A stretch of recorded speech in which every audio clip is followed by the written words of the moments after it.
शब्द प्रयोग कर रहे हैं कि क्या प्रकट हुआ।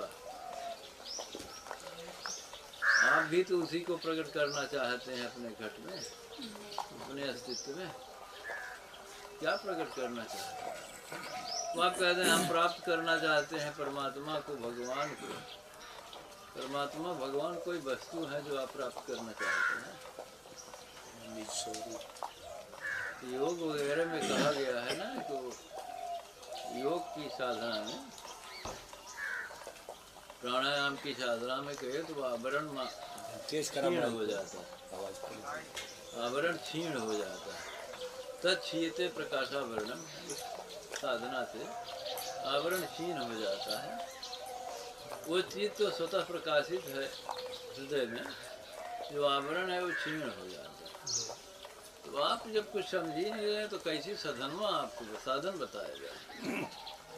करेंगे क्या है? आप ऐसे आरती कर लेंगे, पूजा कर लेंगे, किसकी आरती कर रहे हैं पता ही नहीं। महाराज जी आवरण आरती किसकी की जाती है पता ही नहीं।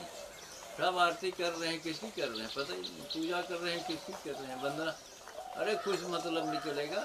बहुत कम, बहुत कम। लाखों लाख लोग नमाज पढ़ रहे हैं, क्या हो रहा है? लाखों लाख लोग संध्या कर रहे हैं, क्या हो रहा है? क्या प्रकट हुआ कि कृष्ण वासुदेव हो गए? क्या हुआ? जीवत्व समाप्त हो गया, तो उसमें तो प्रकट क्या हुआ फिर? जीवत्व समाप्त हुआ। अब जो अगर आपकी बात मान लीजिए, थोड़ा ठीक है, जीवत्व समाप्त हुआ, तो आप किस दिशा में बढ़ रहे हैं? आप लोग जीवत्व पुष्ट करने के, जीवत्व कैसे समाप्त होगा? अगर वो आरती, पूजा, वंदना, प्रार्थना, अर्चना, सेवा ये सब किया गया है, तो वो तो उसी चीज़ के लिए किया कि आपका जीवत्व समाप्त हो।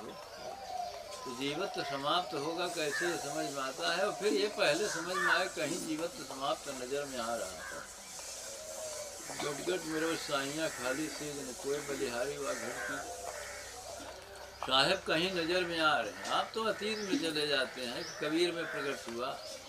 अरे आप कबीर की आरती यहाँ उतार रहे हैं, तो कबीर का अर्थ क्या?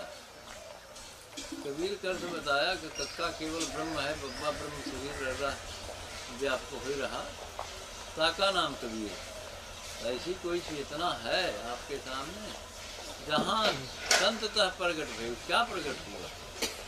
साहेब प्रकट हुए। तो साहेब जीव चेतना से पृथक दिखाया जा रहा है। साहेब कबीर का सब घट बासा, गुप्त प्रकट कछ अजब तमाशा, जहाँ संततः प्रकट भय।